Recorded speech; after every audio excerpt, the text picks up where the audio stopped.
Welcome back to the discussion Mitigating Cyber Risks to Ensure Business Continuity, sponsored by Akamai on Federal News Network. My guest today, Patrick Sullivan, Chief Technology Officer of Security Strategy at Akamai.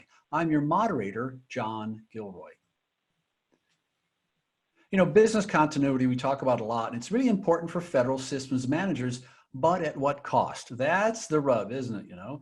And when you're presenting a situation to a federal leader like this, all kinds of different answers here. I think what's going to happen is that, 6-8 months down the road, cost accountants may look at this idea of using VPN for access and question it, So let's just take this little issue of cost. From the perspective of cost for business continuity, how could this situation have been improved? Yeah, I think the easy answer there is that the economics of kind of cloud and usage-based billing are tough to beat. As a network planner, I've had to make some of those decisions historically, and it's really tough to be perfect, right? How much bandwidth, how many users do we plan to support on a remote access solution? How regularly do we test that with a stress test?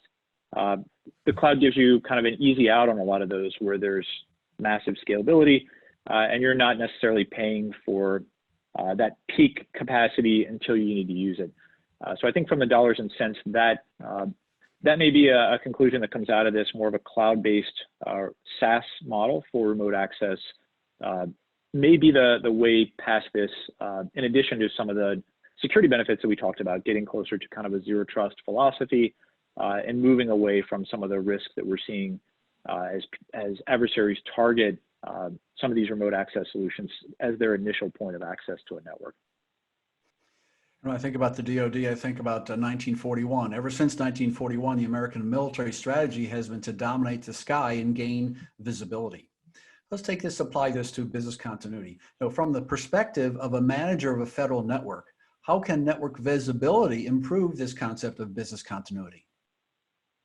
Yeah, that's an interesting analogy there. And I think, to your point, the higher you are in altitude there, you gain obvious advantages. You're able to see. You control the skies. That gives you a lot of benefits. Maybe in the security arena, the analogy is really kind of the OSI stack. So the further that your security moves up that OSI stack, the deeper advantage you can have in terms of visibility. So I think as we've seen security moving it from kind of that perimeter security, which is kind of at the network layer, typically layer 3, traditionally moving that up to layer 7 at the application layer, you gain a much deeper insight into how the application is being exercised. Certainly that allows you to decrypt traffic and inspect traffic that are in encrypted flows. We touched on phishing earlier. The old guidance around make sure that a link that you're going to click is HTTPS and that affords you some security. I think that has given way as adversaries know how to acquire certs, and a lot of the malware links you're going to go to are going to be encrypted via HTTPS. So really, I think an effective security solution in 2020 needs to be able to certainly decrypt all the traffic flows at a minimum, and then also understand the nuances at the application layer to be able to get that visibility into what's happening and apply policy at the app layer. Patrick, a lot of people in the federal government, I'll talk about the bottom line. In other words, federal IT leaders are responsible for making sure their systems are up and running in any crisis. And that's the bottom line, those systems got to run. And so is the system that's based on VPN flexible enough to respond to these unanticipated stress tests coming up? I mean, it seems like it's a bad system.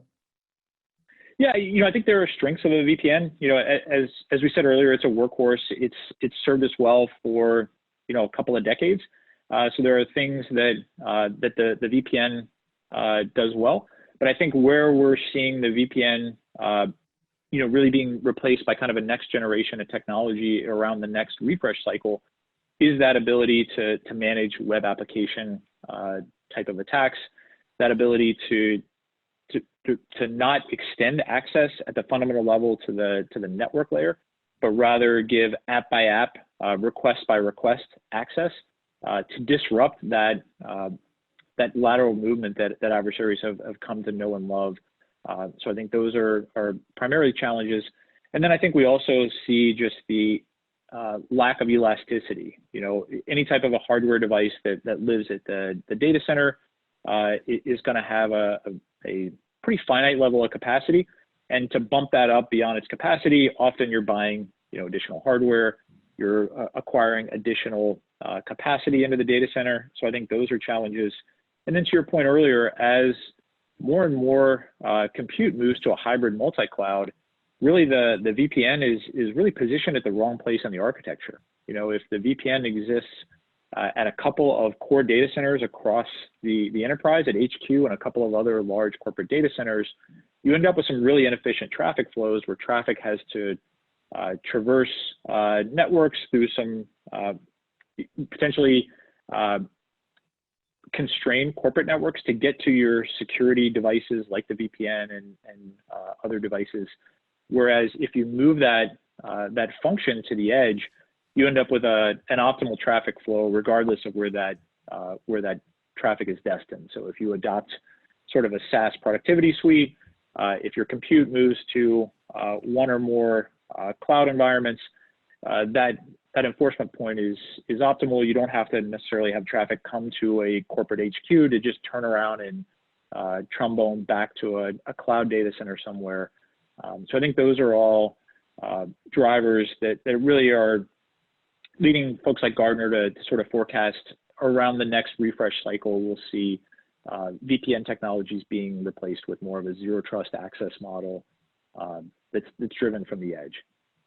I'd like to thank today's guest, Patrick Sullivan, Chief Technology Officer of Security Strategy at Akamai. I'm your moderator, John Gilroy, and you're listening to Federal News Network. For more on this discussion, visit federalnewsnetwork.com and search Business Continuity.